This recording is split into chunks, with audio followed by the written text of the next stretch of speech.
I can make diseases disappear. To be more precise, I can make chronic diseases disappear. You see, chronic diseases are the long-term conditions like type 2 diabetes, high blood pressure, depression, or even dementia. And there's 15 million people in England who have already been diagnosed with a chronic condition. So that means looking out amongst you now, there's probably about 250 people in here who have one of these long-term conditions. Just one of these alone, type 2 diabetes, is costing the UK £20 billion every single year. And I'm standing here before you saying, I can make these diseases disappear. See, I'm not a magician. I'm what the Americans call an MD. That's not a magical doctor. That's a medical doctor, or what I call a mere doctor. You see, the reason I can make diseases disappear is because diseases are just an illusion. Diseases are not real. In fact, diseases don't really exist. At least not in the way that we think they do. So 15 years ago, I qualified for medical school, and I was ready. I was full of enthusiasm, full of passion, ready to go out and help people. But I always felt that there was something missing. I started off as a specialist. I moved from being a specialist to becoming a generalist, or a GP. And I always got this nagging sense that I was just managing disease or simply suppressing people's symptoms. And then, just 5.5 years ago, came the turning point for me.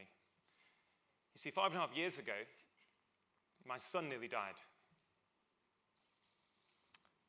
My wife and I, we were on holiday in France, and with our little baby boy, and she called out to me, said he's not moving. So I rushed there, and he was lifeless. I thought he was choking. So I picked him up, I tried to clear his airway, nothing happened, and I froze. See, she called out to me, my wife said, come on, we've got to get to hospital. So we rushed there, and we were worried because when we got there, he still wasn't moving. The doctors were worried because they didn't know what was happening. That night, he had 2 lumbar punctures because they thought he might have meningitis. And he stayed in a foreign hospital for 3 days. And what actually transpired was my son had a low level of calcium in his blood that was caused by a low level of vitamin D. My son nearly died from a preventable vitamin deficiency, and his father, a doctor, knew nothing about it. You see, as a parent, that is a harrowing experience. That never leaves you.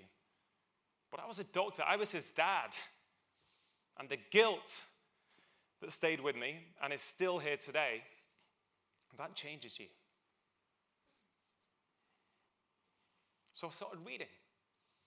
I started reading about this vitamin deficiency. And as I started reading, I started to learn a lot of science that I did not learn at medical school. A lot of science that I thought, hey, this makes a lot of sense to me. So I started applying this science. I started applying it, first of all, with my son, and I saw the amazing benefits. So then I started applying it with my patients, and do you know what happened?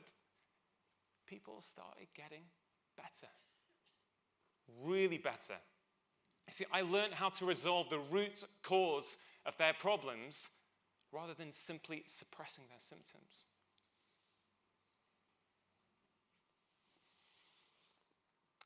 Just over a year ago, I had the opportunity to make a series of documentaries for BBC One where I got to showcase this style of medicine. I'm going to tell you about one of the patients, a 35-year-old Dottie. Lovely, lovely lady, but she was struggling with her health. Weight problems, joint problems, sleep problems. See, despite Dottie's best efforts, Dottie was unable to make any sustainable changes. So I went into Dottie's house, and in the first week I did some blood tests, and I diagnosed her with type 2 diabetes.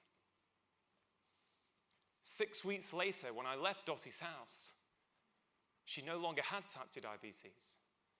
You see, her disease had disappeared. So health exists on a continuum, okay? At the top right, we've got disease, and at the bottom left, we've got optimal health. And we are always moving up and down that continuum. Take Christmas, New Year, for example, right? We drink too much, we eat too much, we stay up late. We probably start to move up that curve. But if we recalibrate in January and February, we start to move back down it again. We get involved in medicine and give you a diagnosis of a chronic disease here. But things have been starting to go wrong back here. See, when I met Dottie, she was up here. She had a disease. You see, you can think of it a little bit like a fire that's been burning in Dottie's body for years. It's getting bigger till it's finally raging out of control. At that point, I can say, hey, Dottie, you have a disease. And I told her that, you do have a disease.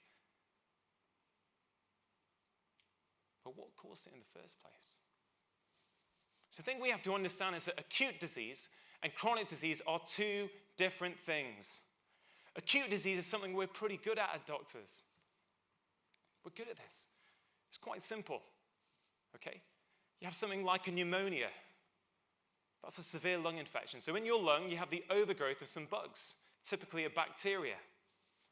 We identify the bacteria, we give you a treatment, typically an antibiotic, and it kills the bacteria. The bacteria dies, and hey presto, you no longer have your pneumonia.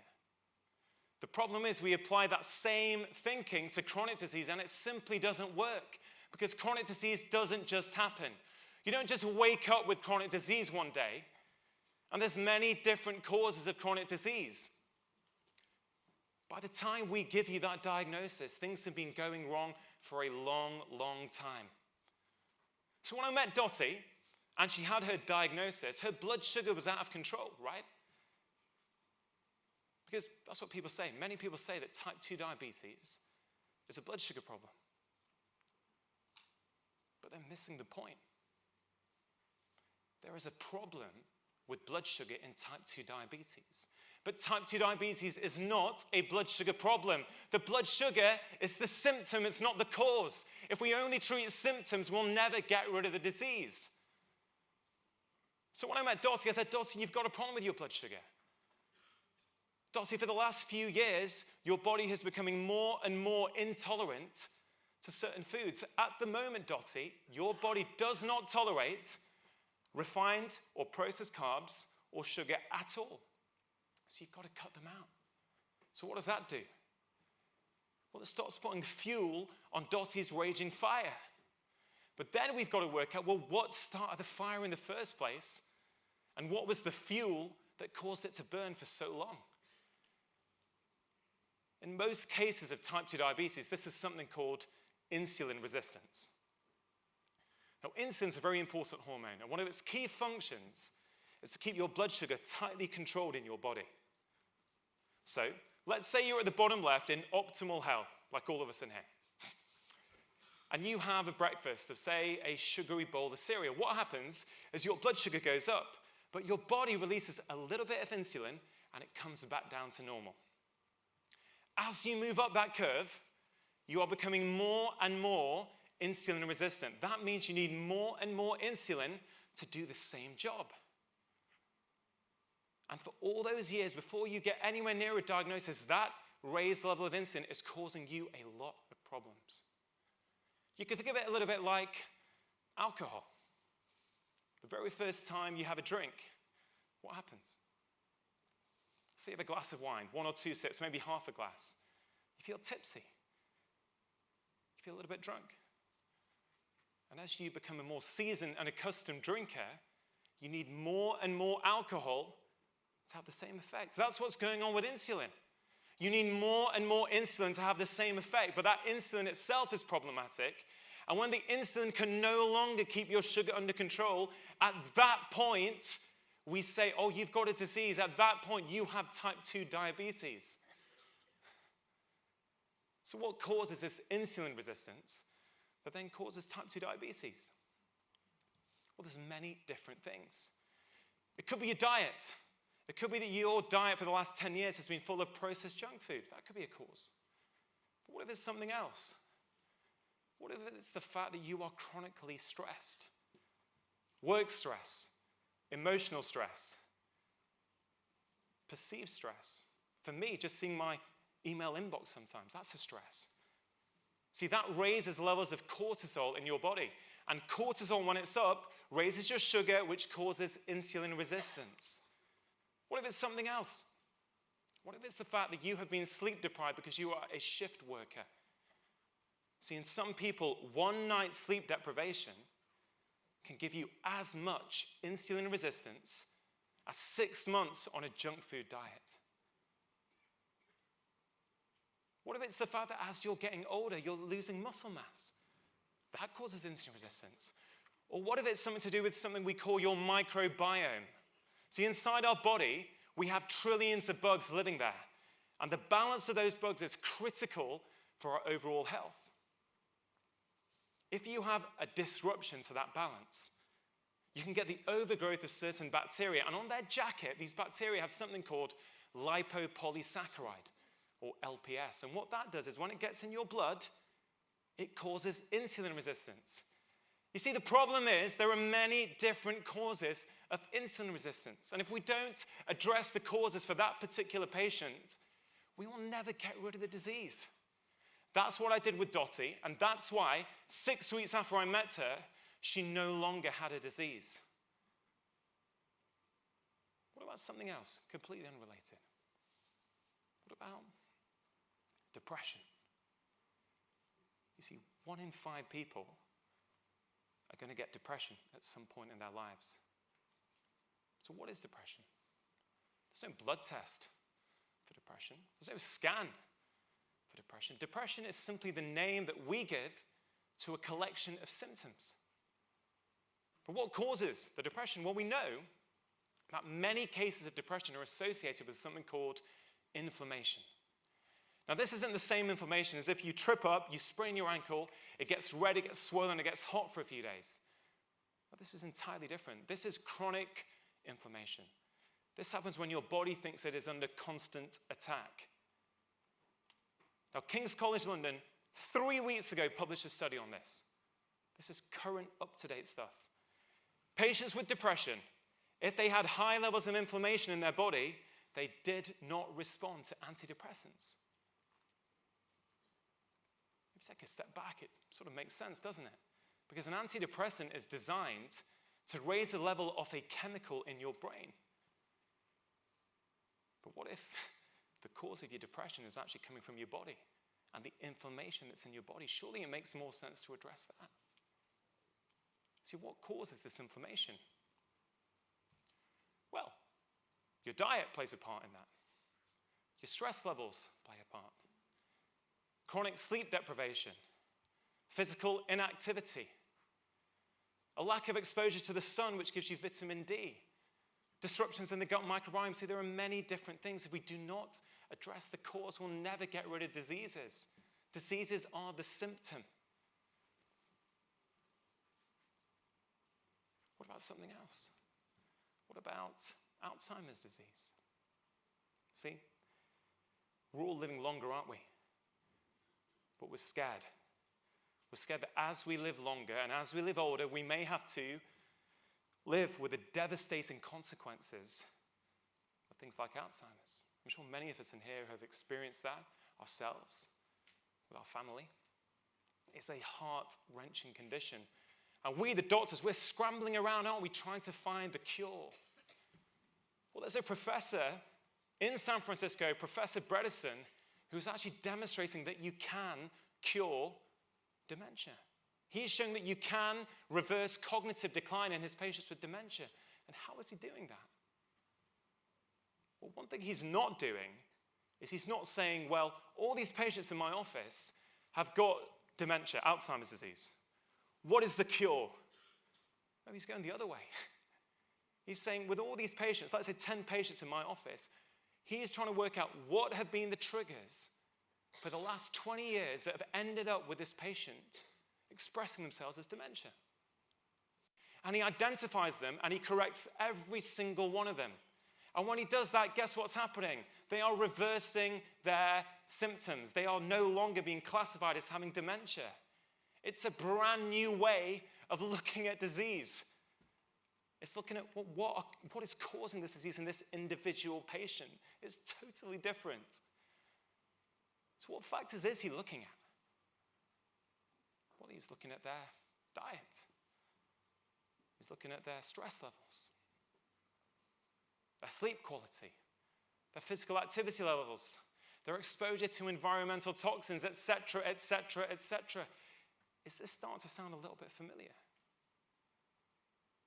See, what if all these seemingly separate diseases actually at their core share common root causes?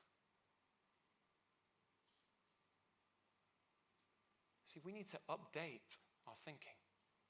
Our genetics are not our destiny. Our genes load the gun, but it's our environment that pulls the trigger. All these factors here, these are the factors that basically interact with your genes and determine how your genes are expressed. Whether you are in optimal health, whether you have a disease, or whether you are somewhere in between. Collectively, as a society, I genuinely believe we can do better, and we have to do better. Type 2 diabetes alone is costing us £20 billion a year.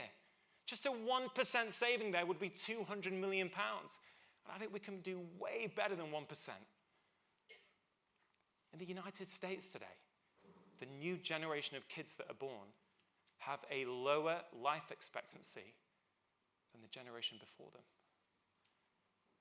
Is this evolution, or is this devolution? You see, we need to evolve the way that we practice medicine. We need the medicine of etiology, not symptomatology. The medicine that asks why, not only tells you what. This is personalized medicine. This is precision medicine. This is progressive medicine. And actually, if you take a step back, this is preventative medicine in its purest form. We have got to stop applying 20th century thinking to 21st century problems. We need to take back control, empower ourselves, and re-educate ourselves away from our fear of disease and right back down the curve to optimal health. Because if we do, together, I genuinely believe that we can change not only our health, not only the health of our communities, but maybe, just maybe, we could start to change the health of the entire world. Thank you.